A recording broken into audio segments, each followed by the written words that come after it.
রাজ্য বাজেট অধিবেশনের দ্বিতীয় দিন আজ বিধানসভায় মনমোহন সিং এর স্মৃতিতে আলোচনা। প্রয়াত প্রাক্তন প্রধানমন্ত্রীর স্মৃতিতে আলোচনা বিধানসভায়। আলোচনায় অংশ নেবেন শাসক এবং বিরোধী পক্ষ।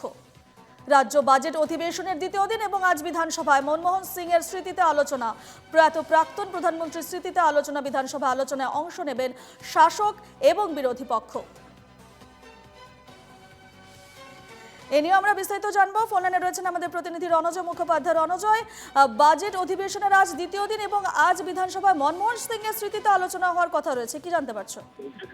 দেখো, প্রাক্তন প্রধানমন্ত্রী ডক্টর মনমোহন সিং প্রয়াত হয়েছেন এবং এই বিষয় নিয়ে মুখ্যমন্ত্রী মমতা বন্দ্যোপাধ্যায়ের নির্দেশে স্পিকার বিমান বন্দ্যোপাধ্যায় আজকে এই সব আলোচনার বন্দোবস্ত করেছেন প্রাক্তন প্রধানমন্ত্রী মনমোহন সিংকে উদ্দেশ্য করে।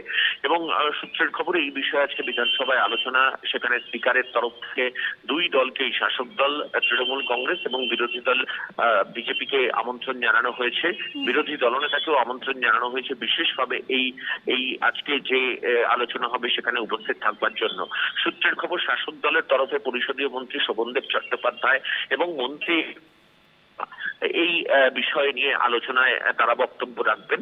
বিরোধী দলের তরফ থেকে এখনো পর্যন্ত চূড়ান্ত সিদ্ধান্ত না হলেও প্রবীণ নেতা অর্থনীতিবিদ অশোক লাহিড়ী এই বিষয়ে আলোচনা রাখবার সম্ভাবনা রয়েছে।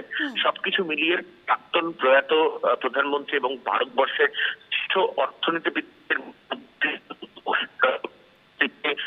স্মরণে আলোচনায় আসতে চলেছে আজ রাজ্য বিধানসভায়।